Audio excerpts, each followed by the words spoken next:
बिस्मिल्लाहिर्रहमानिर्रहीम। Welcome to conceptual nursing academy. आज की वीडियो में हम Swat region BS nursing 5th semester के सब्जेक्ट पेडियाट्रिक हेल्थ नर्सिंग का यूनिट 2 पढ़ेंगे, growth and development of children. Swat region के ऑथेंटिक स्लाइड्स का यूज़ किया गया है ताकि आप लोगों को उनके स्लाइड्स जो हैं वो आसानी से समझ आ सकें। तो हम अपने यूनिट की तरफ बढ़ते हैं जो कि है growth and development of children. Children कौन है? जो पिछले यूनिट में हमने पढ़े थे कि हर वो पर्सन जो कि जिनके लिए क्राइटेरिया सेट है कि वो अंडर 18 एज के होंगे तो वो चिल्ड्रन कहलाएंगे। 0 से 18 रेंज तक जितने भी पर्सन बीच में आते हैं तो वो तमाम चिल्ड्रन कहलाते हैं। अब इस यूनिट में हम बेसिकली जब हमारे पास एक बच्चा पैदा होता है उस वक्त से लेकर जब वो बच्चा 18 साल तक पहुंचता है तो वो अपनी लाइफ के डिफरेंट स्टेजेस से होते हुए गुजरता है। अब उस स्टेजेस में उसकी बेसिकली ग्रोथ होती है और डेवलपमेंट होती है। तो अब हम उनको डिटेल से पढ़ेंगे कि किस तरीके से होती है। तो पहले हम उनकी ग्रोथ के बारे में बात करते हैं। जब हम किसी पर्सन की फिजिकल साइज के इंक्रीज की बात करते हैं तो वो कहलाता है ग्रोथ, यानी कि उसके बॉडी पार्ट्स इंक्रीज होते हैं, उसकी तमाम बॉडी जो होती है हाइट वेट के हिसाब से जो है वो इंक्रीज होती है। इसके हम सिंपली क्वांटिटेटिव चेंज कह सकते हैं। हर वो चेंज जिसको हम मेजर कर सकते हैं किलोग्राम में, पाउंड्स में, वेट आ गया, हाइट को हम मीटर्स में, इंचेस वगैरह इस तरह में हम जो है वो उसको मेजर कर सकते हैं। यानी कि जब 1 साल का बच्चा होता है उसके बाद वो 2 साल का होता है और बड़ा हो जाता है, 3 साल का होता है तो मज़ीद बड़ा होता है, 4 साल का, 5 साल का, तो ये मज़ीद जो है वो बच्चा अपने हाइट वेट सब लिहाज से जो है ना वो फिज़िकली इंक्रीज़ होता है। तो उसके बॉडी पार्ट्स के इंक्रीज़ होने को हम ग्रोथ कहते हैं। अगर हम बॉडी प्रोपोर्शंस की बात करें तो ये बेसिकली हेड एंड बॉडी का अपना प्रोपोर्शंस होता है। जब एक मदर 2 मंथ या 3 मंथ प्रेग्नेंट होती है तो उनके जो हेड होता है वो एज़ कम्पेयर टू बॉडी जो है वो ज़्यादा बड़ा होता है। फिर जैसे जैसे वो बर्थ ले लेता है उसके बाद 2 साल, 6 साल या 25 साल, तो यहाँ तक जब जितना वो अडल्ट एज में जाता है तो उसके जो हेड होता है और बॉडी प्रोपोर्शन वो बिल्कुल जो है बराबर हो जाते हैं, यानी कि बिल्कुल इक्वल प्रोपोर्शंस में जो है वो हो जाते हैं, कोई भी मिस प्रोपोर्शन नहीं होता। तो यहाँ तक तो हमने फिज़िकल ग्रोथ यानी कि जो हमारा ग्रोथ है फिज़िकल इंक्रीज़ होना वो हमने पढ़ लिया। अब डेवलपमेंट क्या होती है? जब भी हम बच्चे की स्किल्स और उसके फंक्शंस कैपेसिटी के बारे में, उसकी प्रोग्रेसिव इंक्रीज़ के बारे में जब हम पढ़ते हैं तो वो डेवलपमेंट कहलाता है। बेसिकली हम ब्रेन फंक्शन को स्टडी करते हैं, तो अब ब्रेन फंक्शन को तो हम मेजर नहीं कर सकते, इस वजह से ये हम क्वालिटेटिव चेंज में पढ़ते हैं। क्वालिटेटिव चेंज एक ऐसा चेंज होगा जिसका हम जो डेटा होगा या जिसकी जो हम चेंज नोट करेंगे वो थ्रू ऑब्जर्वेशन हम नोट कर सकते हैं। यानी इसके लिए हमारे पास कोई मेजरेबल स्केल नहीं होता जिस तरीके से फिजिकल ग्रोथ के लिए हमारे पास हो रहा था। तो डेवलपमेंट बेसिकली उस ब्रेन फंक्शंस को बोलते हैं, यानी कि जब हमारा ब्रेन डेवलप होता है तो तभी हम मोटर फंक्शंस परफॉर्म करें, यानी कि चलना फिरना, घूमना, जंप करना, बॉडी को इक्वल प्रोपोर्शंस में बैलेंस रखना, इसी तरह जो है ना डिफरेंट फंक्शंस परफॉर्म करना। तो ये सारी किसकी वजह से होती है? हमारी डेवलपमेंट की वजह से होती है। मैच्योरेशन जब हमारी बॉडी के अंदर जो है डेवलपमेंट हो रही होती है, वो बच्चा जब पैदा होता है उस वक्त से लेकर एडोलेसेंट स्टेज यानी जब तक वो बलोगत स्टेज तक पहुंचता है, 18 साल तक पहुंचता है, तो तब तक वो मैच्योर होता रहता है। अब उसके मैच्योर होने की कुछ निशानियां होंगी कि उसके अंदर जो है चाइल्ड कॉम्पिटेंस जो है वो बहुत ज़्यादा होगा, यानी कि वो कम्पीट कर सकेगा, एडॉप्टेबिलिटी उसके अंदर होगी कि वो माहौल के साथ खुद को एडॉप्ट कर पाएगा। उसके अलावा उसके अंदर जो है उसके स्ट्रक्चर्स में क्वालिटेटिव चेंज नज़र आएगा, यानी कि उसके एज अप्रोप्रिएट उसके जो मोटर स्किल्स हैं वो डेवलप होंगे, उसके जो ब्रेन फंक्शंस हैं, कॉग्निटिव स्किल्स हैं वो डेवलप होंगे। तो उसका स्ट्रक्चर में क्वालिटेटिव चेंज हमें नज़र आना चाहिए। इसके अलावा जो लेवल ऑफ मैच्योरेशन होती है, अब ये एमसीक्यूज है कि वो हेरिडिटरी चाइल्ड के हेरिडिटरी पे जो है डिपेंड करती है। ये किस तरह के, जिस तरह दोनों पेरेंट्स हैं ना, मदर फादर, अब दोनों की तरफ से जो है जो जीन्स आएंगे तो अगर वो मदर या फादर में से कोई इस तरह अंडर डेवलप्ड है उनके ब्रेन फंक्शन या इस तरह, तो उनमें चांसेस होते हैं कि उनके जो हेरिडिटरी है उनकी मैच्योरेशन पे, उनके चाइल्ड के मैच्योरेशन पर जो है वो इफ़ेक्ट करते हैं। तो इसके एमसीक्यूज के लिए याद रखें। रखें। अच्छा, अभी हम जो ग्रोथ एंड डेवलपमेंट के बारे में पढ़ते हैं तो वो नर्सिस के लिए क्यों ज़रूरी है। फ़र्स्ट ऑफ़ ऑल तो हमें पता होना चाहिए कि अगर हमारे पास किसी ख़ास एज का चाइल्ड आया है, फॉर एग्ज़ाम्पल वो 1 से 3 साल के दरमियान में है, तो अब हमें पता है कि टॉडलर एज है उसकी, तो अब हमें पता होगा आगे हम मज़ीद एक-एक स्टेज को डिटेल के साथ पढ़ेंगे कि किस स्टेज में क्या चेंजेज़ आती हैं। तो ये नर्स के लिए इसलिए ज़रूरी है क्योंकि तो तभी जो है वो डिफरेंट डायग्नोसिस और ट्रीटमेंट जो है उसमें उसको मदद मिलेगी। उसको पता होगा कि किस एज में जो है वो क्या पार्टिकुलर चेंजेस आती हैं। इसके लिए इसका एक और फ़ायदा उसको ये होगा कि उसको उसके जब age appropriate motor skills growth के बारे में पता चलेगा। तो अगर जो है आप लोग ये बात याद रखें कि जब भी चिल्ड्रन को कोई डिज़ीज़ होती है तो वो सबसे पहले उसकी ग्रोथ एंड डेवलपमेंट को जो है ना वो इफ़ेक्ट करती है। तो अगर एक नर्स को ये बात पता होगी कि ये जो बच्चा है अब ये इन्फेंसी स्टेज पर है, तो ये किस तरीके ये इसकी डेवलपमेंट जो है वो किस तरीके से होगी, यानी इसका हाइट कितना होगा, इसका वेट कितना होगा। तो जब उसको ये नॉर्मल चीज़ें पता होंगी तो अगर कोई डिज़ीज़ इस तरीके से छुपी हुई है जो कि उसके ग्रोथ और डेवलपमेंट को इफ़ेक्ट कर रही है तो वो उस डिज़ीज़ को पता कर सकती है, उसके बारे में प्लान ऑफ केयर बना सकती है। इसके अलावा वो पेरेंट्स को जो है ना वो ग्रोथ एंड डेवलपमेंट के अकॉर्डिंग हर एक स्टेज के साथ उनको जो है ना वो पेरेंट्स एजुकेशन भी प्रोवाइड कर सकती है।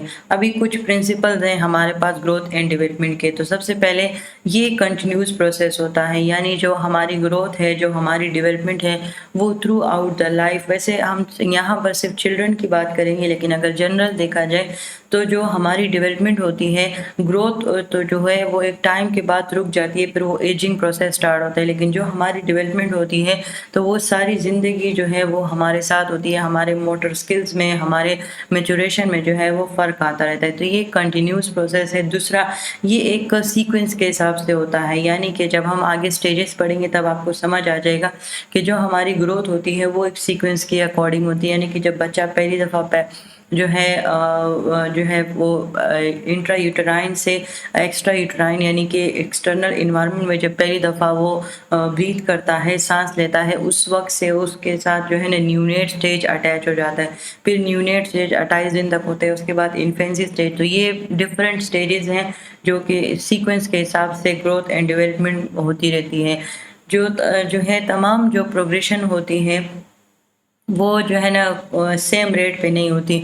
यानी कि जब हमारे पास जो ग्रोथ रेट होती है वो चाइल्डहुड में और एडोलेसेंट स्टेज में, तो इसमें जो ग्रोथ रेट होता है वो बहुत ज़्यादा हाई होता है। अब अर्ली चाइल्डहुड में इस तरह होता है कि वो बच्चा जो है वो इन्फेंसी से टॉडलर स्टेज में जा रहा होता है, तो इस वजह से जो है ना उसके जो ग्रोथ रेट होता है वो हाई होता है, क्योंकि उसी टॉडलर एज में फिर वो चलना भी सीखेगा, वो भागना भी सीखेगा, तो इसलिए उसका ग्रोथ रेट जो है वो बहुत ज़्यादा हाई हो जाता है। एडोलेसेंट स्टेज, अब चूँकि प्यूबर्टी स्टेज है, उसमें भी उसका जो ग्रोथ रेट है वो बहुत ज़्यादा हाई हो जाता है, क्योंकि फिर उसमें मेल एंड फीमेल के अपने करैक्टरिस्टिक्स ज़ाहिर होना भी शुरू हो जाते हैं।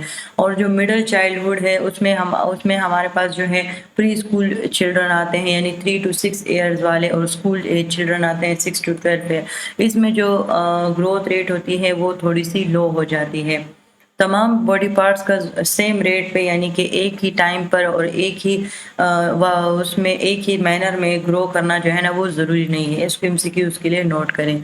हर एक का अपना एक टाइम है, हर एक के अपने प्रोपोर्शंस हैं, उसके अकॉर्डिंग बॉडी पार्ट्स जो हैं वो ग्रो करेंगे। अब तमाम जो चिल्ड्रन होते हैं वो अपने यूनिक वे से जो है वो ग्रो करते हैं। इसलिए कहते हैं कि कोई भी चिल्ड्रन एक जैसा नहीं होते, क्योंकि हर एक की अपनी ग्रोथ होती है, हर एक के अपने डेवलपमेंट होते हैं, अपने फैक्टर्स होते हैं।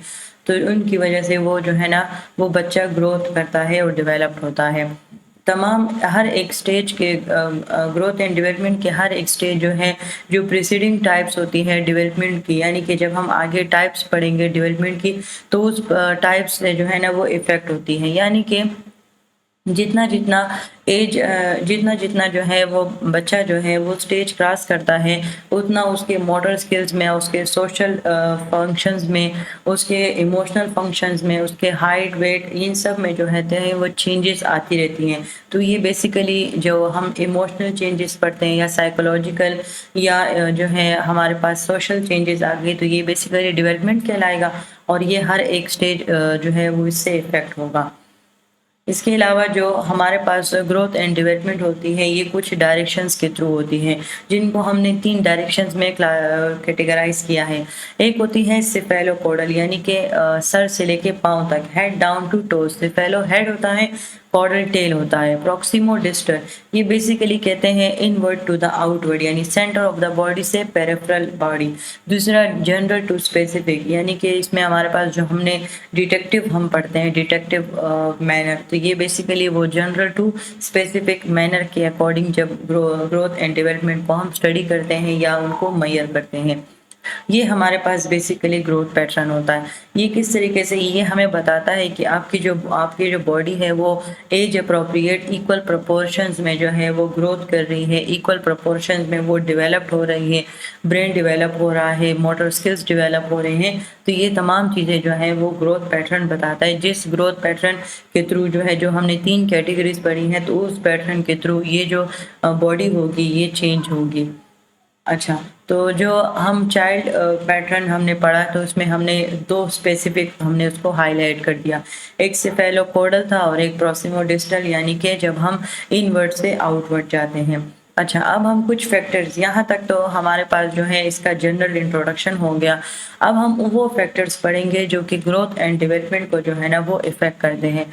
इसमें हमारे पास वो फैक्टर्स आते हैं जो कि मदर और फीटस को जो है ना वो ड्यूरिंग प्रेगनेंसी, जब वो जो फैक्टर्स मदर को इफ़ेक्ट करते हैं, तो वो इनडायरेक्टली फीटस को भी कर रहे होते हैं, और वो फैक्टर्स जो कि फीटस को डायरेक्ट असर करते हैं।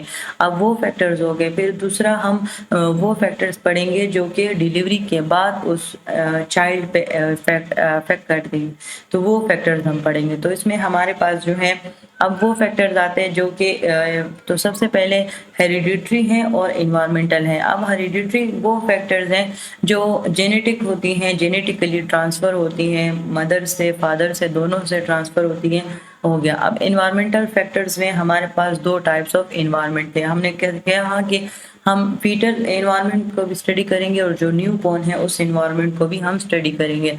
प्री नेटल इन्वायरमेंट, यानी कि अभी इसमें बच्चा पैदा नहीं हुआ है, तो अब ये वो फैक्टर्स जो कि मदर को इफ़ेक्ट कर सकते हैं, न्यूट्रिशन डेफिशिएंसीज़ हैं, डायबिटिक मदर है, रेडिएशन की तरफ अगर उसका एक्सपोजर है, या इन्फेक्शन हुआ है, जर्मन मीज़ल्स, स्मोकिंग है, या वो ड्रग्स को जो है ना वो यूज़ कर रही हैं। तो इन तमाम जो फैक्टर्स होते हैं ये मदर को ड्यूरिंग प्रेगनेंसी जो है वो इफ़ेक्ट करेंगे, तो वो इनडायरेक्टली फीटस को भी करेंगे। अच्छा, वो फैक्टर्स जो कि फीटस को डायरेक्टली इफ़ेक्ट करते हैं, यानी कि प्री नेटल इन्वायरमेंट में, तो वो होती है माल पोजीशन इन यूट्रस। जो हमारे पास फीटस की अपनी पोजीशन होती है वो सेफेलो पोजीशन होती है, लेकिन जब ये इस तरह होता है कि अक्सर आप लोगों ने ये रफ सुना होगा, कहते हैं कि बच्चा उल्टा पड़ा हुआ है माँ के पेट में, तो वो बेसिकली ब्रीच पोजीशंस होती हैं, तो उनकी वजह से फीटस पे इफेक्ट आता है। इसी तरह अगर वो जो है फ्लोपियन ट्यूब में जो है ना वो इम्प्लांट हो गया, यानी उसकी इम्प्लांटेशन जो है वो फ्लोपियन ट्यूब में हो गई है, तो इससे भी क्या होता है, फॉल्टी प्लेसेंटल इम्प्लांटेशन होती है। या इस तरह होता है कि प्लेसेंटा का जो कोड होता है वो बेबी के गले में जो है ना वो घुमा हुआ होता है, जिसकी वजह से उसको रिस्पायरेटरी प्रॉब्लम्स हो रही होती हैं, उसको मिकोनियम उसका पास हो जाता है, यानी कि वो मदर के पेट में ही जो है वो फीसिस पास कर देता है, तो जिसकी वजह से फिर जो है ना मदर और बेबी दोनों को फिर जो है ना जान का खतरा हो जाता है। अच्छा, अब वो जो बच्चा है अब वो पैदा हो गया है, तो अब उसको कौन से फैक्टर्स इफेक्ट कर सकते हैं। एक उसके एक्सटर्नल इन्वायरमेंट होगा, यानी कि उसकी फैमिली का सोशो इकोनॉमिक स्टेटस। इसका मतलब ये है कि अगर जो बच्चा है उसकी फैमिली की फाइनेंशियल कंडीशन ठीक नहीं है, तो उसकी वजह से वो उनको वो सहूलत नहीं प्रोवाइड कर पाएंगे, सेफ्टी होगी, हाइजीन होगी, जिसकी वजह से बच्चे की ग्रोथ एंड डेवलपमेंट इफेक्ट हो सकती है। चाइल्ड की न्यूट्रिशन, अब बच्चा है उसको हर एक तरह के मिनरल्स भी चाहिए, विटामिन्स चाहिए, कार्बोहाइड्रेट, तमाम चीज़ें उसकी ग्रोथ के लिए चाहिए, तो अगर उसके न्यूट्रिशन में उसको वो चीज़ें नहीं मिलेंगी तो वो भी इफ़ेक्ट करेंगी। इसके अलावा क्लाइमेट चेंजेस की वजह से, या बच्चे की पोजीशन की वजह से कि वो फैमिली में किस पोजीशन पर है, या नंबर ऑफ सिबलिंग्स, तो ये उसके एक्सटर्नल इन्वायरमेंट है जो कि बच्चे के ग्रोथ एंड डेवलपमेंट को जो है ना वो इफेक्ट करते हैं। नंबर ऑफ सिबलिंग्स का यहाँ पर मतलब ये है कि फॉर एग्जांपल अगर वो इस तरह है कि वो मिडिल चाइल्ड है, या कोई उन फैमिली के बच्चे बहुत ज़्यादा हैं, तो वो जो है ना अपने एक एक बच्चे तक वो जो न्यूट्रिशन है या वो जो ज़रूरी बेसिक नीड्स हैं वो प्रोवाइड करना उनके लिए मुश्किल हो रहा है, तो इस वजह से भी जो है ना बच्चे के ग्रोथ एंड डेवलपमेंट पे इफेक्ट आएगा। इंटरनल इन्वायरमेंट में बच्चे की अपनी ज़हानत, उसके हार्मोनल इन्फ्लुएंसेस, उसके इमोशंस, इस तमाम फैक्टर्स की वजह से उसके जो ग्रोथ एंड डेवलपमेंट है वो इफेक्ट होगी। तो यहाँ तक फैक्टर्स थे। अब हम पढ़ते हैं ग्रोथ के टाइप्स और डेवलपमेंट के टाइप। बेसिकली हमारे पास जो ग्रोथ होती है वो 2 टाइप्स की होती है। एक होती है फिजिकल ग्रोथ, जिसमें हम height, weight, head and chest circumference जो है वो पढ़ते हैं, यानी कि बेबी के बारे में वो फिजिकल ग्रोथ हमें बता रहा होता है। और फिजियोलॉजिकल हेल्थ, अगर आप लोगों को फंडामेंटल ऑफ नर्सिंग का सब्जेक्ट याद है, तो उसमें हमने वाइटल साइन पढ़े थे। उस वाइटल साइन में हमने पढ़ा था कि ये बॉडी की कंडीशन बताता है कि आपकी बॉडी जो है वो किस कंडीशन में है, या वो किसी बात के रिस्क में है, या कोई एबनॉर्मल एक्टिविटी बॉडी के अंदर चल रही है, टेम्परेचर इंक्रीज डिक्रीज है, ब्लड प्रेशर इंक्रीज डिक्रीज है। तो ये बेसिकली वाइटल साइन ही होते हैं जो कि बॉडी की फिजियोलॉजिकल हेल्थ बता रहे होते हैं। तो ये हमारे पास जो है टाइप्स ऑफ ग्रोथ हैं जो कि बेबी नहीं, चिल्ड्रन की बात हो रही है, बेबी चिल्ड्रन सब चीज़ें इसमें शामिल हो जाएंगी, यानी कि 0 से 18 एज के दरमियान जितने भी बच्चे आएंगे तो वो सारे चिल्ड्रन, मतलब हम उनको पीडियाट्रिक में पढ़ेंगे। इसके अलावा हमारे पास जो डेवलपमेंट होती है वो 4 टाइप्स की होती है। मोटर डेवलपमेंट के वो चलते किस एज में है, जो है यानी खड़ा किस स्टेज में होता है, बैठते किस, मोटर डेवलपमेंट में वो अपने हाथ और पैर को हिला रहा होता है, अपने स्किल्स को जो है ना वो फंक्शन में हिला रहा होता है। कोग्निटिव डेवलपमेंट उसकी ब्रेन फंक्शन, उसकी जो प्रॉब्लम सॉल्विंग एबिलिटीज़ हैं, उसकी जो रिस्पॉन्स करने की एबिलिटी है, तो ये सारी कोग्निटिव डेवलपमेंट है। इमोशनल, कि वो अपने इमोशंस को किस तरीके से जो है ना वो एक्सप्रेस कर रहा है। लास्ट में हमारे पास है सोशल डेवलपमेंट, कि वो सोशली किस तरीके से एक्ट कर रहा है। अच्छा, ये स्लाइड आप लोगों ने याद रखनी है। आगे जितने भी हम टॉपिक पढ़ेंगे, तो आगे जितने हम स्टेजेस पढ़ेंगे, उन स्टेजेस में हम इन्हीं को जो है ना हर एक स्टेज के अकॉर्डिंग जो है वो डिफाइन करेंगे। तो आप लोगों ने ये वाली स्लाइड जो है वो बिल्कुल रट लेनी है। अच्छा, अब हम स्टेजेस के बारे में बात करते हैं। अब हम इस एक एक स्टेज को जो है आगे एक्सप्लेन करेंगे। तो यहाँ पर हम इसका थोड़ा सा ओवरव्यू ले लेते हैं। जो प्रीनेटल स्टेज होता है, अब इसमें बच्चा पैदा नहीं हुआ है, तो अब इसके 2 स्टेजेस मिलकर प्रीनेटल स्टेज बनाती है। एक होती है एम्ब्रियोनिक, यानी कि बच्चा जब से कंसीव हुआ है उस वक्त से लेकर 8 वीक यानी कि 8 हफ्ते गुजर जाने के बाद जो है ना 8 हफ्ते तक हम उसको एम्ब्रियोनिक स्टेज बोलते हैं, यानी कि वो जो बच्चा है वो एम्ब्रियो है फिलहाल हमारे लिए। फिर जब 8 वीक्स कंप्लीट हो जाए, उस 8 वीक्स से 42 वीक्स जो टोटल जो प्रेगनेंसी ड्यूरेशन होता है वो 42 वीक्स या 40 वीक्स होता है। हर एक फीमेल के लिए चेंज भी हो सकता है। तो नॉर्मली 40 या 42 वीक्स होते हैं। तो उस 8 वीक से लेके 8 से लेके 42 वीक्स तक हम उसको फीटस बोलते हैं, वो फीटल स्टेज में होता है। अच्छा, अब बच्चा पैदा हो गया है तो वो इन्फेंसी पीरियड में है। इन्फेंसी पीरियड बेसिकली 2 स्टेजेस को मिलाकर बनती है, एक वही न्यूनेट और एक है इन्फेंसी। न्यूनेट वो बच्चा है जो कि अभी उसने पैदाइश ली है, और उस वक्त से लेकर 1 मंथ तक वो हमारे लिए न्यूनेट है। उसके बाद उस 1 मंथ से लेकर 1 साल तक कंप्लीट होने तक वो हमारे लिए इन्फेंट है, यानी वो अपने इन्फेंसी स्टेज में है। देन हमारे पास 3 चाइल्डहुड आती हैं, early, middle and let. Early में 2 स्टेजेस आती हैं, जिसमें टॉडलर 1 से 3 साल, प्री स्कूल 3 से 6 साल, ये स्टेजेस आ गई। मिडिल चाइल्डहुड में स्कूल एज चिल्ड्रन आते हैं 6 to 12 ईयर्स, और उसके बाद लेट चाइल्डहुड में हमारे पास एडोलेसेंट चिल्ड्रन आते हैं, यानी कि 13 ईयर्स से 18 ईयर्स तक। तो ये जो स्टेजेस हैं और ये जो पीछे ग्रोथ की टाइप्स है, ये आप लोग याद रखें, इसको हम आगे एक्सप्लेन करेंगे। तो सबसे पहले जो हमारे पास जो हमारा फर्स्ट स्टेज है वो है न्यू बॉर्न स्टेज, यानी कि इसमें बच्चा जो है वो पैदा हुआ है और उसके 1 मंथ तक हम उसको न्यूनेट बोलते हैं। तो ये बेसिकली ये वो स्टेज होती है जिसको हम ट्रांजिशनल पीरियड बोलते हैं। इसमें बच्चा इंट्रा यूटेराइन यानी कि मदर के मदर के यूटेराइन स्टेज से निकल कर जो है ना एक्सटर्नल यूटेराइन इन्वायरमेंट की तरफ आता है, यानी कि इसको हम ट्रांजिशनल पीरियड बोलते हैं। अब इसमें हमारे पास फिजिकल ग्रोथ की अगर हम बात करें, जिस तरह मैंने कहा कि अब हम एक एक टर्म को एक्सप्लेन करेंगे, तो अब ये लोग आप एमसीक्यूज के अकॉर्डिंग ये बातें याद रखें कि जो जैसे ही वो बच्चा पैदा होता है तो जब उसका वेट चेक किया जाता है तो वो जो है मस्ट बी 2.7 से लेके 4 किलोग्राम के दरमियान में हमारे पास होना चाहिए। अगर वो इससे इंक्रीज डिक्रीज है, इट मीन्स कि वो माल न्यूट्रिशन है या डायबिटिक है, जो भी है उसको फिर प्रॉब्लम आगे आ सकती है। लेकिन नॉर्मल रेंज एमसीक्यूज के लिए याद रखें 2.7 से लेके 4 किलोग्राम तक।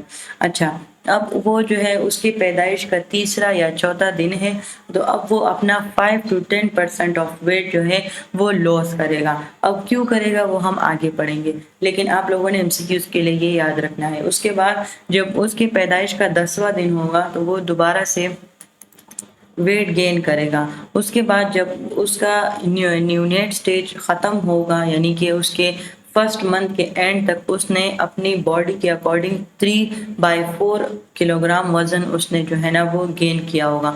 यानी कि उसके अगर बॉडी के 4 हिस्से हैं तो 4 में से 3 हिस्से उसने यानी कि गेन किए होंगे, उसकी बॉडी ने गेन किए होंगे।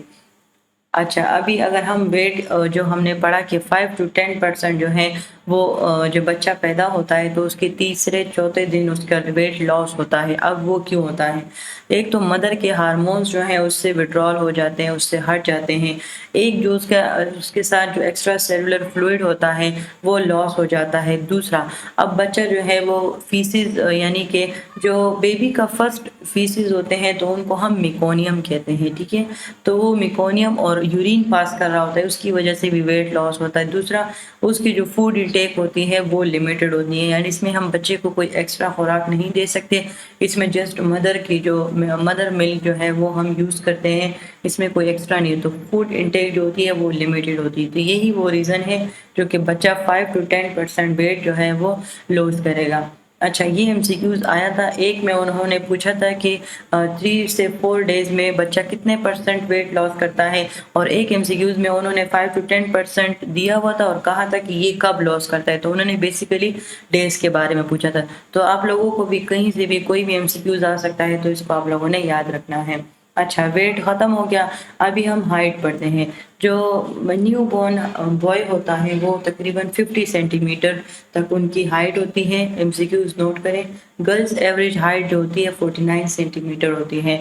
अब ये चूँकि एग्जैक्ट नहीं होती तो इसके लिए हमने एक नॉर्मल रेंज सेलेक्ट की है 47.5 से लेके 53.75 सेंटीमीटर तक। अच्छा, अब हम हेड सरकमफ्रेंस की बात करते हैं। तो ये हेड इस तरह होती है कि इसके लिए जो है वो हमारे पास एक टेप होती है। उस टेप के जो है उस टेप को हम बेबी के हेड के सराउंडिंग में चेक करते हैं, तो वो मस्ट बी 33 से 35 सेंटीमीटर जो है वो उसका हेड होना चाहिए। इसके बाद हमारे पास जो है जब वो न्यू बॉर्न होता है तो उसका जो हेड है वो 1/4 हिस्सा होता है उसके टोटल बॉडी लेंथ के, यानी कि उसका जो हेड है वो बॉडी प्रोपोर्शन है।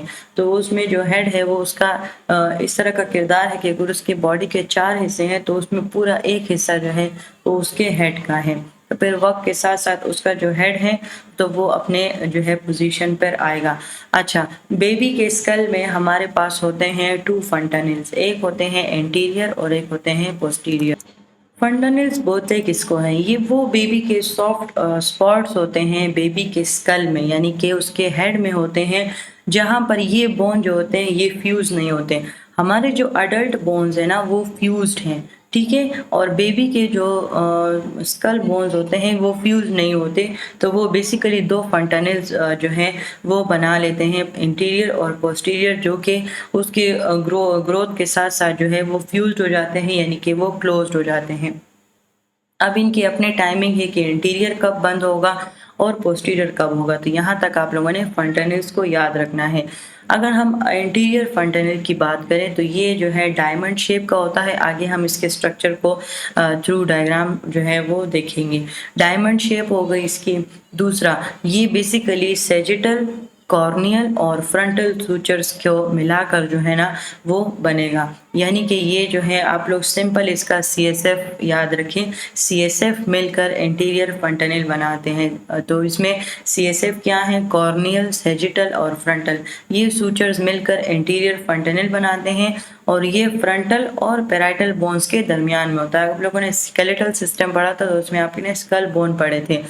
तो ये जो है MCQs की बातें हैं कि 3.3 से लेके 4 सेंटीमीटर तक ये लेंथ होती है और 2 से लेके 3 सेंटीमीटर तक इनकी विड्थ होती है और ये क्लोज्ड होते हैं 12 to 18 मंथ्स ऑफ एज में। ठीक है, तो ये आप लोगों ने MCQs के लिए ये बातें जो हैं वो याद रखें। अब हम पढ़ते हैं कि इसको हम थ्रू डायग्राम सीखते हैं। ये जो हमारे पास ये जो होता है बेसिकली, पहले बोन पढ़ा देती हूँ। ये फ्रंटल बोन है, ये पैराइटल बोन है और ये पीछे वाला ऑक्सीपिटल बोन है और जो साइड पे आप लोगों के कान के ऊपर है तो वो टेम्पोरल बोन है। ठीक है, यहाँ बोन्स हो गए। अब सूचर्स की बात है। सूचर्स क्या हैं, ये मेटोपिक सूचर्स, ये वो सूचर है जो कि फ्रंटल बोन से, यानी कि ये फ्रंटल बोन को जो है ना वो आपस में अटैच कर रहा है। तो एक ये क्या आया, मेटोपिक सूचर यानी कि फ्रंटल सूचर आया। अब कोरोनल सूचर, कोरोनल प्लेन आप लोगों को याद है ना, जो बॉडी को जो है ना वो एंटीरियर और पोस्टीरियर में डिवाइड करी, तो वो बेसिकली इस कोरोनल सूचर के अकॉर्डिंग हमने वो बॉडी प्लान बनाया है। तो ये है कोरोनल सूचर, तो ये यहाँ से कोरोनल सूचर आया। अब ये पैराइटल बोन है, तो यहाँ से इसके जो पैराइटल बोन्स के दरमियान में हमारे पास कौन सा सूचर है, सैजिटल सूचर। अब सैजिटल सूचर के बारे में हमने पढ़ा था कि ये बॉडी को राइट एंड लेफ्ट में डिवाइड करता है। तो ये सैजिटल सूचर जो है यहाँ से आया। तो अब ये मेटोपिक यहाँ से आया, कोरोनल यहाँ से आया और सैजिटल यहाँ से आया। इन्होंने बीच में डायमंड शेप जो है वो एंटीरियर फंटनल बनाया। तो अब ये 12 to 18 मंथ्स ऑफ एज में जो है ये क्लोज्ड हो जाएंगे। अच्छा, अब हम पढ़ते हैं पोस्टीरियर फंटनल। एंटीरियर डायमंड शेप था, पोस्टीरियर ट्रायंगुलर शेप होगा। ये जो है ऑक्सीपिटल और पैराइटल बोन्स के दरमियान में होगा। इसके अलावा जो है ये क्लोज होगा 2 से 3 मंथ्स ऑफ एज में, यानी कि पहले पोस्टीरियर क्लोज होगा, देन जो है हमारे पास इंटीरियर क्लोज होगा। अब हम पढ़ते हैं चेस्ट सरकमफ्रेंस। तो वो जो चेस्ट सरकमफ्रेंस होती है तो वो बेसिकली जो है वो 30 से 33 सेंटीमीटर के दरमियान में होती हैं। उस टाइम पे जब न्यू बॉर्न के जब हम अब ये वही फिजियोलॉजिकल ग्रोथ है, फिजिकल ग्रोथ है। तो ये जब न्यू बॉर्न होता है तो उसका जो हेड सरकमफ्रेंस होता है तो वो चेस्ट से जो है तकरीबन 2 से 3 सेंटीमीटर तक जो होता है वो ज़्यादा होता है। और चेस्ट का तो ये आप लोग MCQs के लिए भी याद रखें और अपने समझाने के लिए भी, अपने आप को याद रखने के लिए भी ये बात याद रखें कि न्यू बॉर्न स्टेज पे जो है जो हेड होता है वो चेस्ट से जो है वो बड़ा होता है। यहाँ तक हमारे पास थी फिजिकल ग्रोथ, जिसमें हाइट, वेट, चेस्ट और हेड सरकमफ्रेंस हमने पढ़ लिया। अब हम पढ़ेंगे उसकी फिजियोलॉजिकल ग्रोथ, यानी कि अब इस स्टेज पे न्यू बॉर्न स्टेज पर हमारे पास वाइटल साइन जो है वो किस कंडीशन में होंगे। तो जो बेबी न्यू बॉर्न है उसके जो टेम्परेचर होगा वो 36.5 से लेके 37.5 सेंटीग्रेड होगा। जो पल्स रेट होगा वो 120 से 160 बीट्स पर मिनट होगा। रिस्पायरेशन उसका 35 से 50 जो है पर मिनट होगा। अब ये हमारे पास हार्ट रेट है, रिस्पायरेशन है, टेम्परेचर है और ब्लड प्रेशर है, जिनको आपने जो है वो याद रखना है। अगर आपको ये वाले याद करने में जो है वो प्रॉब्लम हो रही है तो आप यहाँ से सिर्फ डायरेक्ट ये सिस्टोलिक और डायस्टोलिक याद कर ले। इसी तरह जो है नॉर्मल 100 से 160 याद कर ले। तो ये इस तरह इसके एक एक पॉइंट भी अगर आपको एग्जाम के टाइम पे याद होंगे तो आप लोग MCQs जो है वो सॉल्व कर सकते हो। अच्छा, अब इस बेबी के फिजियोलॉजिकल ग्रोथ के लिए हम एब्गार स्कोर को यूज़ करते हैं। एब्गार स्कोर बेसिकली हमारे पास 5 एलिमेंट से मिलकर बना हुआ जो है एक टेबल होता है, जिसके अकॉर्डिंग हम बेबी को जो है वो स्कोर देते हैं, यानी कि उसके वाइटल साइन जो है उसके अकॉर्डिंग हम उसको स्कोर देते हैं। अब क्या होगा, जो एब्गार स्कोर का A है तो वो एक्टिविटी को शो करता है, यानी कि उस बेबी का जो मसल टोन है वो किस तरीके से है। तो अगर वो बिल्कुल एब्सेंट है तो उसको हम 0 पॉइंट देंगे। अगर उसके जो लिम्स हैं, यानी कि उसके जो हाथ और पैर हैं वो फ्लेक्स्ड हैं तो हम उनको 1 पॉइंट देंगे। और अगर वो एक्टिव है तो 2 पॉइंट देंगे, यानी कि हम बुरे से अच्छे की तरफ जा रहे हैं। ठीक है, अगर पल्स है तो वो बिल्कुल एब्सेंट बिल्कुल नहीं है तो वो एब्सेंट है। अगर जो है 100 से ज़्यादा है तो वो 1 पॉइंट है, और अगर 100 से कम है तो वो हमारे पास 2 पॉइंट्स हैं। इसी तरह जो है हमारे पास ग्रिमिस की अगर बात कर दें तो ग्रिमिस कहते हैं हमारे पास रिफ्लेक्स को, यानी कि उस बच्चे का रिस्पॉन्स किस तरीके से। तो अगर वो बिल्कुल रिस्पॉन्स नहीं है उसके ग्रिमिस, इसमें हम डिफरेंट रिफ्लेक्सेस के बारे में पढ़ेंगे तो वो आपको फिर डिटेल से समझ आ जाएगी। तो वो रिफ्लेक्सेस अगर बिल्कुल नहीं है तो वो फ्लॉपी है, अगर थोड़े से हैं तो मिनिमम, और अगर सही है तो 2 पॉइंट, ठीक है। उसके बाद जो है हमारे पास अपीयरेंस की बात है। अब इस अपीयरेंस में हमारे पास बेसिकली स्किन कलर आता है कि अगर ब्लू है या पेल है, ये बेसिकली ऑक्सीजन की कंजप्शन कम है, टिश्यूज हाइपोक्सी कंडीशन है, तो इस वजह से वो ब्लू या पेल होगा। अगर उसकी बॉडी पिंक है लेकिन उसकी एक्सट्रीमिटीज़ ब्लू हैं, उसके जो हाथ और पैर है वो ब्लू है, इट मीन्स के जो लिम्स हैं उनको ऑक्सीजन सही सप्लाई नहीं हो रहा, तो वो 1 पॉइंट, और अगर वो पिंक है तो 2 पॉइंट। अच्छा, रिस्पायरेशन, जो हमने रिस्पायरेटरी रेट पढ़ा, एब्सेंट है तो बिल्कुल 0 पॉइंट देंगे, अगर स्लो है इरेगुलर है तो 1 पॉइंट, और अगर बच्चा बिल्कुल शोर के साथ वो रो रहा है, कहते हैं कि अगर बच्चा पैदाइश के टाइम ना रोए इट मीन्स कि उसमें कुछ ना कुछ प्रॉब्लम ज़रूर है। जो बच्चा पैदा होता है तो वो इसका जो क्राई होता है वो विगोरस क्राई होता है, क्योंकि उसकी जो रिस्पायरेशन रेट होती है वो एकदम से एक्टिव हो जाती है, उसके लंग्स जो होते हैं वो एक्टिव हो जाते हैं। तो अगर वो नहीं होते तो उस पर्सन को या उस बेबी को जो है कुछ ना कुछ प्रॉब्लम ज़रूर होती है।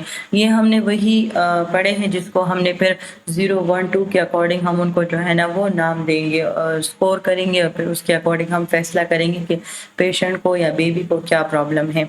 अच्छा, अब हम सेंसेस की बात करते हैं। तो एक में हमारे पास टच सेंस आएगा, एक विजन यानी देखने का उसका सेंस, उसके हेयरिंग सेंस, उसका टेस्ट सेंस और उसके स्मेल सेंस। अब टच सेंस किस तरह होगा हमारे पास। अच्छा, ये एमसीक्यूज नोट कर लें कि मोस्ट डेवलप जो सेंस होती है न्यू बॉर्न में तो वो टच होती है, यानी वो टच की तरफ ज़्यादा जो है वो रिस्पॉन्स शो करती है। यानी कि अगर आप उनके लिप्स पर उंगली रखें या उनके टंग पर उंगली रखें या उनके कानों पर या फोरहेड पर, तो वो क्या होंगे कि वो ज़्यादा एक्शन जो है ज़्यादा रिस्पॉन्स जो है वो आपके शो करेंगे। तो इट मीन्स कि जो टच सेंस है वो इंटैक्ट है और ये मोस्ट डेवलप सेंस है न्यू बॉर्न में, ठीक है। एमसीक्यूज नोट कर लें। उसके बाद जो है न्यू बॉर्न जो है वो कंफर्टेबल होता है टच से, यानी कि जब वो रोता है तो उसके जो होती है मदर या नर्स जो होती है उसको पीठ पर जो है वो ऐसे टप देती है, टप टप करती है उसके, तो उससे क्या होता है कि वो जो बच्चा होता है वो कंफर्टेबल हो जाता है और वो जो है ना अब वो उसके साथ एक बॉन्ड सा उसका जो है वो बन जाता है। अच्छा, अब विजन सेंस क्या होती है। अगर हम लाइट को उसकी आंखों पर करें तो उसके जो प्यूपल्स होंगे वो रिएक्ट करेंगे, यानी कि जब वो लाइट पड़ेगी कॉर्निया पर तो वो उसके जो प्यूपल्स होंगे वो कॉन्स्ट्रिक्ट हो जाएंगे। तो जो ब्राइट लाइट होगी तो वो इन्फेंट के लिए जो होती है वो अनप्लेजेंट होती है। इस वजह से हम न्यू बॉर्न के लिए ज़्यादातर कोशिश करते हैं कि जो न्यू बॉर्न होता है उनको हम ज़्यादातर जो है उनके बेबी कार्ट में रखते हैं और उनके लिए ज़्यादातर इतनी रोशनी हम उनके लिए अलाउ नहीं करते, क्योंकि उनके लिए वो जो है वो अच्छी नहीं होती। इसके अलावा जो है अगर आप जो है वो जो बच्चा है आप उसके आगे कोई भी चीज़ उसके पकड़ ले, यानी कि वो उसके आंखों के सामने आ जाए, तो आप वो चीज़ जिस डायरेक्शन में भी घुमाएंगे, अगर आपने अपना हाथ किया है तो जिस डायरेक्शन में भी घुमाएंगे तो वो बच्चा भी आपके साथ उसी डायरेक्शन में उस चीज़ को फॉलो करेगा। तो अगर ये चीज़ें हैं तो इट मीन्स कि बेबी का जो विजन सेंस है वो बिल्कुल ठीक है। अब हियरिंग सेंस क्या होगी। जो हमारे पास जो न्यू बॉर्न होते हैं वो कुछ ही रिस्पॉन्स करते हैं साउंड की तरफ। अगर कोई तेज साउंड हो या कोई भी ऐसे शोर हो तो वो ऐसे उठ जाएंगे, आंखें एकदम से खोल लेंगे, और ऐसे ये तब होगा जब ये जो है बर्थ जो है उसके बाद होंगे। अब बर्थ के जो पहले 10 दिन होते हैं तो उसमें जो हमारे पास जो साउंड होते हैं वो उतने ज़्यादा वेल डेवलप उसको नहीं होते, लेकिन उसके बाद जो है उसको हर एक साउंड बिल्कुल अच्छे तरीके से सुनाई देने लगता है और वो उसकी तरफ रिस्पॉन्ड करता है in the form of cry, eye movement या एक्टिविटी को सीज कर देता है या स्टर्टल रिएक्शन करता है। अब स्टर्टल रिएक्शन क्या होता है? ये बेसिकली ये एक रिफ्लेक्स है कि इसमें हम बेबी के मोटर स्किल्स और उसके जो रिस्पॉन्स है होता है हेयरिंग रिएक्शन के साथ। ये भी एमसीक्यूज है कि स्टर्टल रिएक्शन किस वजह से होता है, तो वो हेयरिंग सेंसेशन को चेक करने के लिए होता है। इसमें जो होता है बेसिकली बच्चा आवाज़ की तरफ जो है वो रिस्पॉन्स शो करती है, यानी कि आपने कोई तेज साउंड कर लिया तो वो बच्चा एकदम से डर जाएगा और वो जो अपने हाथ होंगे वो ऊपर की तरफ उठा लेगा और उसके जो पाम ऑफ द हैंड है यानी कि उसकी जो हाथ की हथेलियां हैं वो ओपन हो जाएंगी और ऐसा लगेगा कि वो अपने आप को ऐसे उठाने की कोशिश कर रहा है। तो वो ये होती है स्टर्टल या मोरो रिएक्शन, हम इसको बोलते हैं। ये हेयरिंग के साथ कनेक्टेड है। अच्छा, टेस्ट किस तरह होगा? ये जो है हमारे पास वेल डेवलप्ड होती हैं बिटर और सोर फ्लूइड्स के लिए, क्योंकि वो जो बच्चा होता है तो वो उसको जो फ्लूइड पसंद नहीं आता, जो मिल्क उसको पसंद नहीं आता, तो वो जो है उसको नहीं ले पीता, वो उसको आगे रोता है और वो उसको यानी कि उसकी जो टेस्ट सेंसेशंस होती हैं वो वेल डेवलप्ड होती हैं, लेकिन टच अभी भी हाईली डेवलप्ड है। ठीक है, अगर एमसीक्यूज में आ गया हाईली डेवलप्ड सेंस तो वो टच ही होगा। स्मेल क्या होगी कि ये जो है जब मदर जो होती है जब उसको ब्रेस्ट फीडिंग करा रही होती है तो जैसे ही वो उसको अपने करीब करती है तो वो उसको जो है वो निपल को ढूंढने की कोशिश करता है, तो वो बेसिकली वो ब्रेस्ट मिल्क जो होती है उसके स्मेल को वो सेंस करता है। तो यही एक सबूत है जिसकी वजह से हमने इसके जो स्मेल सेंस है उसको हमने इन्फेंट के साथ जो है ना वो स्टडी किया है। अच्छा, अब ये जो नॉर्मल न्यू बॉर्न इन्फेंट है तो इसकी ग्रोथ मोटर डेवलपमेंट जो है वो किस तरीके से होती है, यहाँ तक अभी हमारे पास जो है इसके फिजियोलॉजिकल और ग्रोथ भी कंप्लीट होगी और उसके जो सेंसेस हैं वो भी कंप्लीट हो गए। अब हम इसके डेवलपमेंट पढ़ेंगे कि अब इसकी डेवलपमेंट किस तरीके से होगी। तो सबसे पहले मोटर डेवलपमेंट की बात करते हैं। तो जो बेबी की मूवमेंट होती है, अब वो न्यू बॉर्न है या ना तो वो चल रहा है ना वो बैठ रहा है, ना वो जो है ना वो जस्ट जो है थोड़ी सी मूवमेंट कर रहा है, कोई भी रैंडम मूवमेंट कर लेता है, इस तरह फिस्ट जो है उसको कर लेना, फिस्ट को खोलना बंद करना, तो ये बिल्कुल डिफ्यूज मूवमेंट होती है, यानी इसको हम डिफ्रेंशिएट नहीं कर पा रहे होते। इसके साथ साथ हमारे पास रिफ्लेक्सेस भी हो रही होती हैं, जो कि रिफ्लेक्सेस क्या होती हैं, उस बॉडी का, उस बेबी की बॉडी का किसी भी एक्सटर्नल स्टिमुलाई की तरफ रिस्पॉन्स शो करना, तो वो रिफ्लेक्सेस कहलाता है। ये सडन रिफ्लेक्स होती हैं। तो अब इसमें हमारे पास एक फाइन मोटर डेवलपमेंट होती है। फाइन मोटर डेवलपमेंट और ग्रॉस मोटर डेवलपमेंट, ये क्या होती है? ग्रॉस मोटर में हमारे पास मेजर मसल्स शामिल होते हैं और फाइन मोटर डेवलपमेंट में हमारे पास माइनर मसल्स शामिल होते हैं। अब ग्रॉस मोटर तो हम न्यूबॉर्न में नहीं पढ़ते, क्योंकि वो तो ना चल रहा है, ना बैठ सकता है, ना भाग सकता है, तो इस वजह से हम फाइन मोटर डेवलपमेंट यानी कि वो जो है ना अगर उसको उसके हथेली पर कोई चीज़ रखे तो वो फिस्ट बना लेता है, उसको जल्दी से पकड़ लेता है, या वो जब जो है रोता है तो वो जो अपने हाथ या पैर हैं तो वो बॉडी से जो है वो इस तरह एबडक्शन कर रहा होता है, उसको फैला रहा होता है। तो ये उसके फाइन मोटर डेवलपमेंट होते हैं जो कि कुछ ना कुछ शो कर रहे होते हैं, लेकिन ग्रोस मोटर डेवलपमेंट अभी तक नहीं हुई। ठीक है, वो न्यू बॉर्न है। अब रिफ्लेक्सेस जो हमने पढ़े हैं कि जो एक्सटर्नल स्टिमुलाई की तरफ बॉडी का रिस्पॉन्स होता है। बच्चों के अंदर स्वेलिंग है, यानी वो जो मिल्क है उसको स्वेलो कर रहे हैं। गेगिंग है, जो एक खांसी सा जो आपको वो रिफ्लेक्स होता है, मतलब कि आप अपने जो है गले के अंदर कुछ उंगली लेकर चले जाएं, कोई चम्मच वगैरह, तो आपको वो जो खांसी सा होता है तो वो गेग रिफ्लेक्स होता है। या सकिंग, वो सक निपल को सक करते हैं। इसी तरह ग्रेस्पिंग हो गई, वो उसको आप हथेली पे कोई चीज़ रखे तो वो उसको पकड़ लेते हैं। या टॉनिक नेक रिफ्लेक्स, ये वो रिफ्लेक्स होता है जब बेसिकली वो नेक की अपनी गर्दन को जो है ना वो साइड बाय साइड जो है वो घुमा सकता है। तो अब ये 5 रिफ्लेक्सेस हैं जिनको आपने बिल्कुल रट लेना है, क्योंकि ये इम्पॉर्टेंट है। ठीक है, अच्छा, तो ये टॉनिक नेक रिफ्लेक्स है जो कि ये नेक को साइड बाय साइड करे। ये ग्रेस रिफ्लेक्स है जो उंगली पकड़ लेना, कोई चीज़ इस तरह पकड़ लेना। अच्छा, न्यू बॉर्न के लिए हमारे पास एक और स्टेप भी है, स्टेप रिफ्लेक्स, यानी कि अगर हम उनको हवा में पकड़े और हम उनको ऐसे करें तो उनकी जो दोनों पैरों की मूवमेंट होती है तो वो इस तरह होती है कि कदम ले रहे हो। दूसरा क्रॉलिंग रिफ्लेक्स होती है, यानी कि इसी में जो है वो क्रॉल करते हैं, यानी कि वो सीधे हो उल्टे हो सकते हैं और अपने आप को जो है ना वो ज़मीन पर या उसमें जो है ना वो उसको आगे करने की कोशिश करते हैं। अच्छा, यहाँ तक फाइन मोटर स्किल्स, रिफ्लेक्सेस होगी। अब कॉग्निटिव डेवलपमेंट में क्या होगी? अब कॉग्निटिव डेवलपमेंट बेसिकली उस बच्चे की जो है ब्रेन फंक्शंस को ऑब्जर्व करना होता है। तो वो इन्फेंट में जो है वो बहुत ज़्यादा मुश्किल होती है, क्योंकि उसमें हम उनको जो है ना वो ऑब्जर्व जो है वो नहीं कर सकते। तो इस वजह से जो कॉग्निटिव डेवलपमेंट होती है तो वो डिफ़िकल्ट होती है, हम उसको नहीं स्टडी कर सकते। इमोशनल डेवलपमेंट में वो अपने इमोशंस जो हैं वो, अगर उसको भूख लगी है या उसको किसी जगह पर दर्द हो रहा है या कोई भी डिस्कम्फर्ट सेंसेशन उसके हो रही है, तो उसके पास एक ही एक्सप्रेस करने का ज़रिया है और वो है क्राई।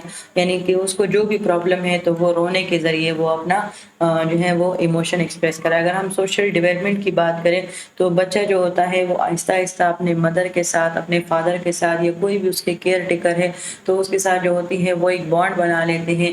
और फिर वो उनकी गोद में होते हैं तो वो कंफर्टेबल होते हैं। जब वो उनकी गोद से दूसरे की गोद में चले जाते हैं तो वो रोने लगते हैं। तो ये बेसिकली उनकी सोशल डेवलपमेंट होती है।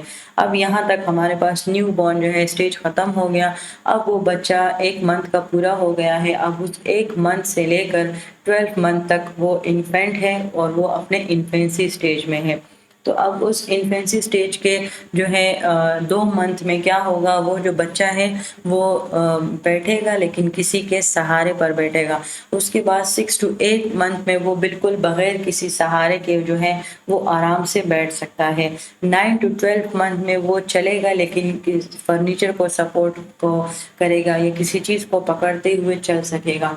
जब वो 13 मंथ्स में पहुंचेगा तो इट मीन्स कि वो बिल्कुल बगैर किसी सहारे के जो है ना वो चल सकेगा। अच्छा, अगर हम फाइन मोटर डेवलपमेंट की बात करें इन्फेंट में, ये बेसिकली जस्ट आपको ओवरव्यू करने के लिए है, बाकी हम डिटेल पढ़ेंगे आगे, ठीक है। तो 6 मंथ में जो होता है वो अपने हाथों का जो है इस्तेमाल करना जो है वो शुरू करता है। और अगर इन्फेंसी के लास्ट स्टेज पर जो है वो बिल्कुल उसके फाइन मोटर डेवलपमेंट बिल्कुल अच्छे तरीके से हो जाती है, वो अपने हाथों पैरों का खेलने के लिए इस्तेमाल कर सकता है, तो उसकी जो मूवमेंट होती है वो डेवलप हो जाती है। अच्छा, अब यहाँ से हमारा टॉपिक जो इन्फेंट का है वो स्टार्ट होता है। अब ये वो पीरियड होगा कि जहाँ पर हमारे पास फर्स्ट मंथ जो है वो एंड करेगा। ये वहाँ से स्टार्ट होकर हमारे पास फर्स्ट ईयर यानी 12 मंथ के बेबी तक जो है वो कंप्लीट होगा। इसको हम इन्फेंट बोलेंगे। और यहाँ पर जो हमारे इन्फेंट की जो ग्रोथ एंड डेवलपमेंट होती है वो बहुत ज़्यादा तेज़ होती है इस स्टेज पे। इसको एमसीक्यूज के लिए नोट रखें। अब इसके लिए फिर हम फिजिकल ग्रोथ पढ़ेंगे, यानी कि इसका जो वेट होगा एंड इन्फेंट जो है वो अपने बर्थ से, यानी अब बर्थ में तो हमने न्यू बर्न पढ़ लिया, तो ये जो बर्थ है ये बेसिकली वो उस 1 मंथ से हम हिसाब करते हैं, ठीक है। तो आपने इसमें कंफ्यूज नहीं होना। तो उस बर्थ से 4 मंथ तक जो है वो तकरीबन 3/4 किलोग्राम पर मंथ जो है वो गेन कर रहा है। 5 टू 8 मंथ तक वो 1/2 किलोग्राम पर मंथ गेन कर रहा है। और 9 टू 12 मंथ तक वो 1/4 किलोग्राम पर मंथ जो है वो गेन कर रहा है। ये तमाम एमसीक्यूज नोट कर लें। अच्छा, जो इन्फेंट है वो जो है अपने 4 से 5 महीने के अंदर जो उसका जो न्यूनेट का जो बर्थ वेट था, जो उसने 10th डे पर जो है वो गेन किया था, उसके जो वेट होगा वो डबल हो जाएगा। और उसके 1 साल तक कंप्लीट होने तक वो जो उसका वेट था जो कि वो न्यूनेट स्टेज में था तो वो उसका ट्रिपल हो जाएगा। तो ये भी एमसीक्यूज के लिए याद रखें। इसके अलावा हम इन्फेंट के वेट को जो है वो कैलकुलेट कर सकते हैं। और कैलकुलेशन हम जो है 3 से 12 मंथ के दरमियान में जो है वो हम इन्फेंट का वेट कैलकुलेट कर सकते हैं। इसके लिए फार्मूला है कि हम एज इन मंथ +9 करेंगे और डिवाइड कर देंगे 2 पर। तो अगर हमारे पास जो है 7 मंथ का जो है वो इन्फेंट है हमारे पास, तो उसका वेट किस तरीके से हम कैलकुलेट करेंगे, उसको पहले 7 प्लस 9 कर देंगे एंड देन हम उसको 2 पे डिवाइड कर देंगे। तो उस बेबी का जो वेट है वो हमारे पास है 8 किलोग्राम। तो ये फार्मूला जो है वो याद रखें। अच्छा, वेट ख़त्म हो गया, अब हम हाइट पढ़ते हैं। जो लेंथ होती है वो इंक्रीज होती है तकरीबन पर मंथ इन्फेंट के मंथ से लेकर, यानी कि उस मंथ से फर्स्ट मंथ से लेकर 12 मंथ तक उसके पर मंथ जो है वो 3 सेंटीमीटर, या फर्स्ट 3 मंथ जो है उसके 3 सेंटीमीटर इंक्रीज होगा।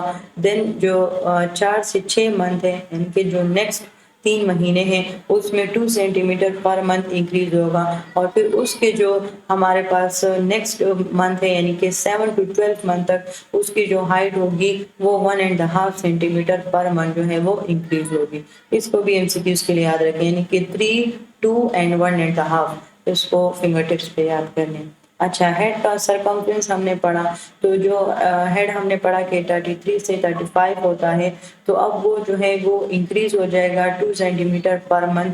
जो पहले 3 महीने थे उसमें 2 सेंटीमीटर पर मंथ जो हेड है वो इंक्रीज हो गया है। इसके अलावा जो है हमारे पास जो बाकी के 2 से लेके 9 जो है हमारे पास तमाम 12 मंथ तक जो उसके 9 मंथ रहते हैं, यानी कि फर्स्ट 3 मंथ में तो उसके 2 सेंटीमीटर इंक्रीज हो गया। अब बाकी के रहे 9 मंथ उसमें उसके जो है 1/2 सेंटीमीटर पर मंथ जो है उसकी जो हेड सरकमफ्रेंस है वो इंक्रीज होगी, और पोस्टीरियर फॉन्टेनल जो है वो बंद हो जाएगा। जो हमने पढ़ा कि हमारे पास 6 to 8 वीक्स में जो है वो बंद हो जाता है, यानी कि हमारे पास 1 से लेके 2 मंथ तक वो जो है बंद हो जाएगा।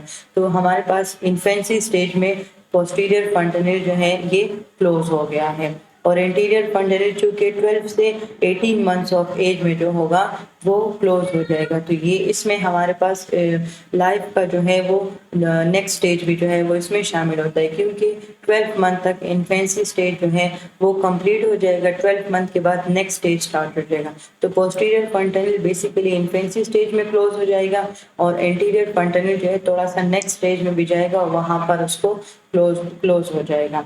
अब चेस्ट सरकमफ्रेंसेस हम पढ़े तो 1 साल के एंड पर, यानी कि जब इन्फेंट है ना, तो 1 साल उसका जब कंप्लीट हो जाएगा तो उसका जो चेस्ट है और हेड है वो बिल्कुल जो है वो इक्वल हो जाएंगे।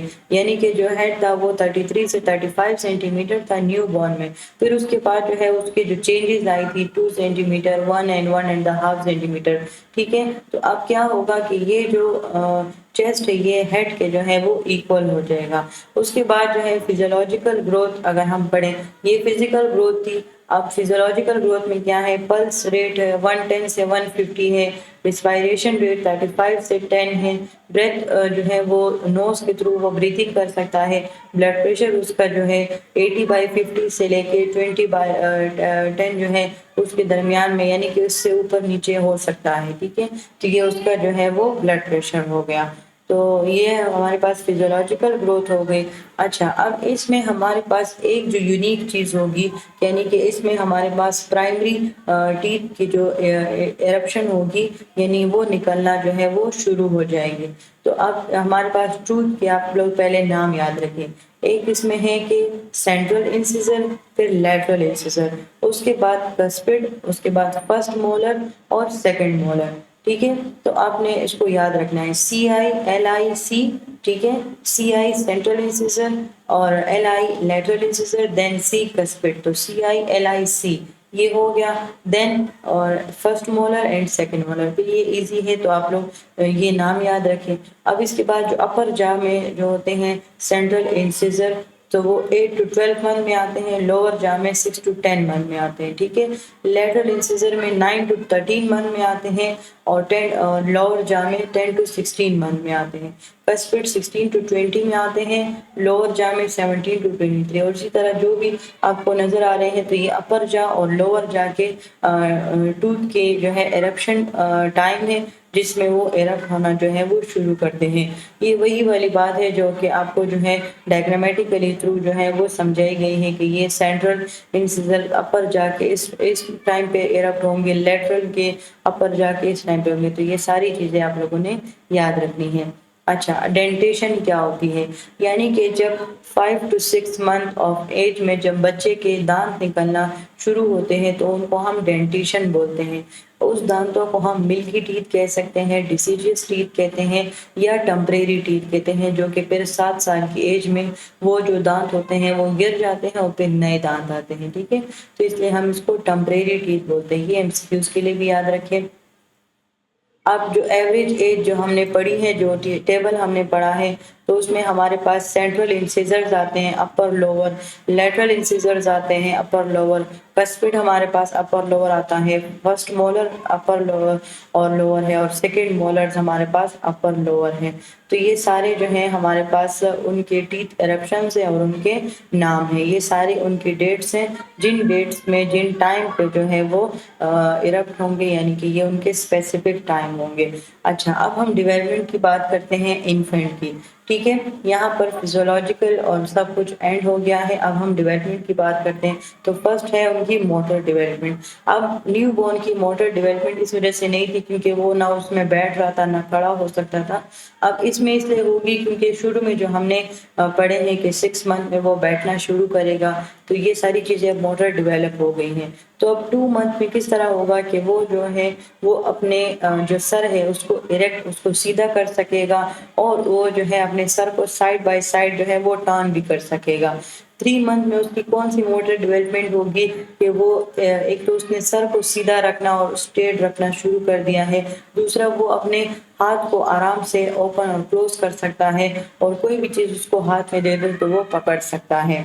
ये हमारे पास बेसिकली जो है ये न्यू बॉर्न है जिसमें अपना ये जो है हेड कंट्रोल नहीं कर रहा, यानी इसमें मोटर डेवलपमेंट नहीं है। अब 6 मंथ है तो देखिए ये अपना जो हेड है ये कंट्रोल कर रहा है, तो ये बेसिकली मोटर डेवलपमेंट होती है। अच्छा, 4 मंथ में क्या होता है, इन्फेंट जो है वो आसानी के साथ जो है वो बैठ सकता है, लेकिन उसको किसी न किसी सपोर्ट की ज़रूरत होगी, या जो है अगर वो उसको आप सीधा आपने लिटाया हुआ है तो वो बैक पर जो है वो रोल ओवर हो सकता है।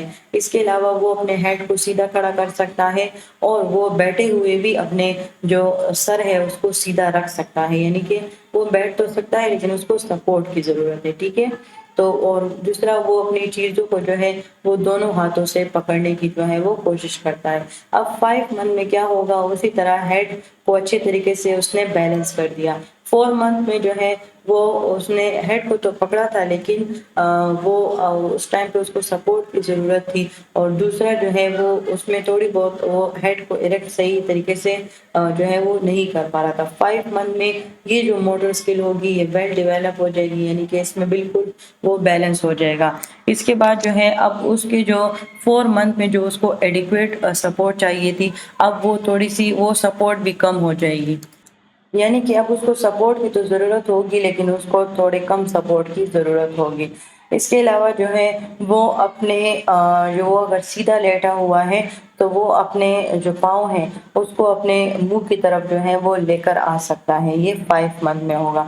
इसके अलावा जो है अब 4 मंथ और 3 मंथ में वो चीज़ों को तो पकड़ रहा था, लेकिन उसके अंदर मोटर डेवलपमेंट इतनी नहीं थी, तो वो जो है चीज़ों को दोनों हाथों से पकड़ता था। अब 5 मंथ में वो पूरे एक हाथ से उस चीज़ को जो है वो पकड़ सकता है।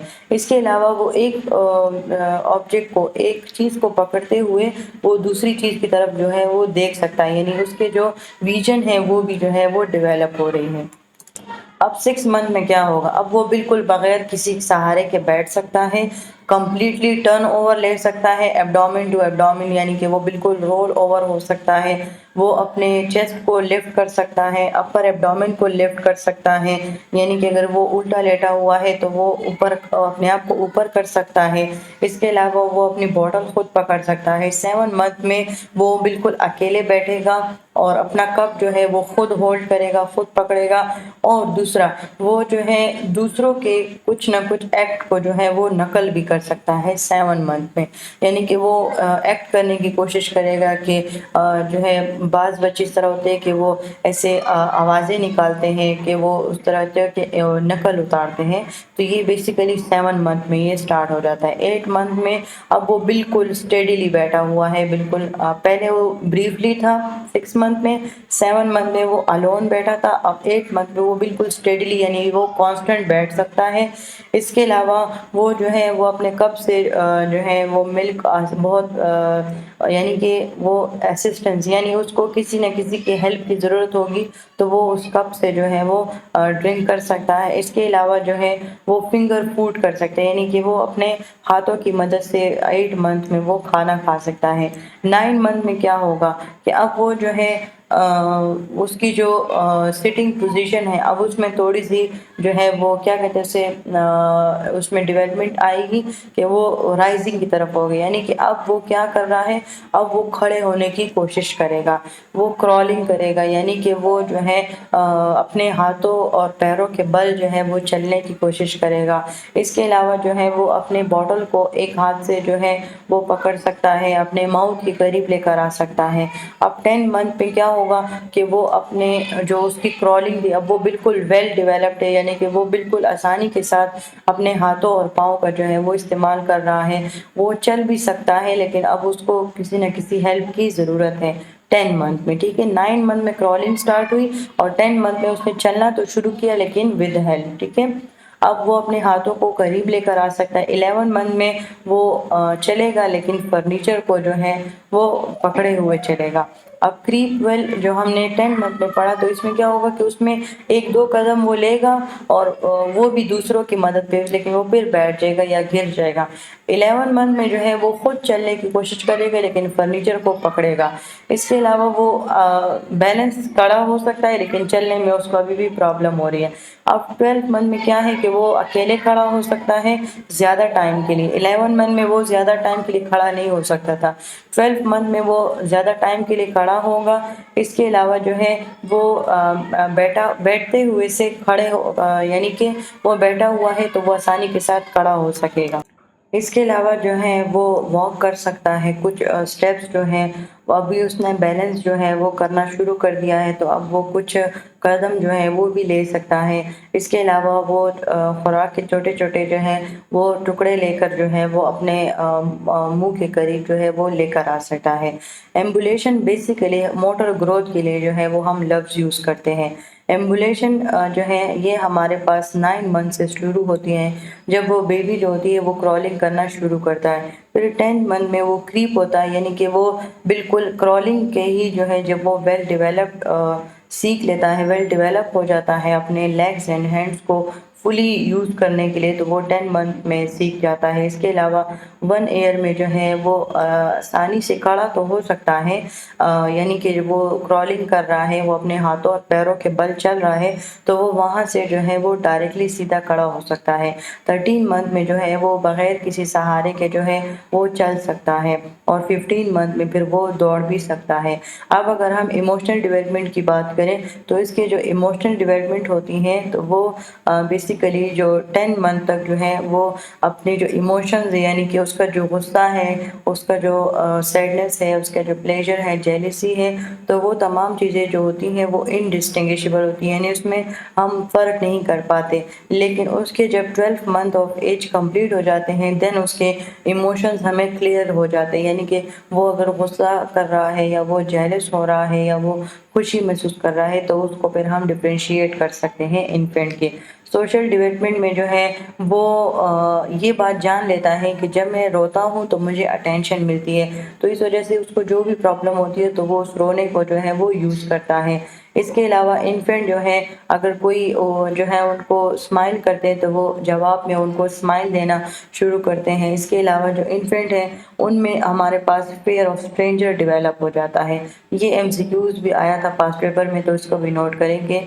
फ़ियर ऑफ स्ट्रेंजर किस स्टेज में होता है तो वो इन्फेंसी स्टेज में होता है, यानी कि अगर वो उसके केयरटेकर है या मदर है या फादर है या उसके सिबलिंग्स हैं, यानी जिन लोगों के साथ वो आदी है, अब उनके साथ तो वो खुश होता है जब उनकी गोद में जाते हैं। लेकिन अगर कोई पराया बंदा है और वो उसकी गोद में चला जाए या वो उसके इर्द-गिर्द हो तो वो रोने लगेगा, उसको स्ट्रेंजर एंग्ज़ायटी होगी। तो ये इन्फेंट स्टेज में, इन्फेंसी स्टेज में ये डेवलप होती है। इसके अलावा जो है वो अपने नाम को वो पहचान लेता है तो वो अपने नाम के लिए जो है वो रिस्पॉन्ड करना शुरू करता है। अगर हम एरिक एरिक्सन के जो है डेवलपमेंट स्टेज पढ़ें तो इन्फेंट जो है जो उसने आप लोग ये पे रिसर्च कर लेंगे, एरिक एरिक्सन का जो है वो एक टेबल है जिसमें उसने डिफरेंट स्टेजेस के अकॉर्डिंग जो है वो बताया है कि अब इस स्टेज में क्या होगा। तो इन्फेंसी स्टेज में उसने कहा था कि इन्फेंट स्टेज में वो सेंस ऑफ ट्रस्ट जो है वो डेवलप करता है अपने केयरगिवर के साथ। ज़्यादातर उसकी माँ ही होती है क्योंकि वो उसको फीडिंग करा रही होती है, तो वो बेसिकली वो उसी से जो है वो भरोसा करना जो है वो सीख लेता है कि हाँ ये जो है ये मेरी बेसिक नीड्स को पूरा कर रही है, तो वो भरोसा करना जो है वो सीख लेता है। अच्छा, जो इन्फेंट होता है उसकी जो विज़न डेवलप होती है, तो वो बेसिकली उन्हीं ऑब्जेक्ट्स को जो है वो ऑक्युपाई करने की कोशिश करता है, उनको फॉलो करता है, लोगों को फॉलो करता है, ऑब्जेक्ट्स को, अपनी सराउंडिंग जितनी भी होती हैं।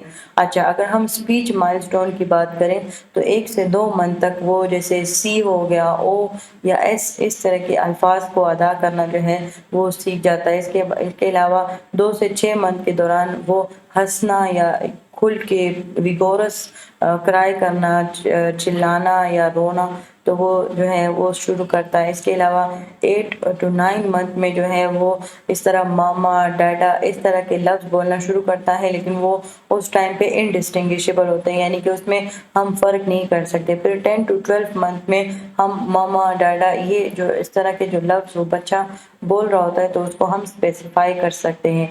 इसके अलावा जब 18 टू 20 जो है मंथ होता है तो वो तकरीबन 20 से 30 वर्ड जो है वो सीख लेता है, और 50% वो जो है यानी कि लिमिट होती है इसकी। और उसके अलावा वो स्ट्रेंजर्स के अंडरस्टूड भी होती है, यानी कि वो थोड़ा बहुत उसकी जो सोशल एंजाइटी थी वो भी ओवरकम होने जो है वो लग जाती है। अच्छा, 20 से 30 वर्ड्स, ये आप लोग एमसीक्यूज याद करें।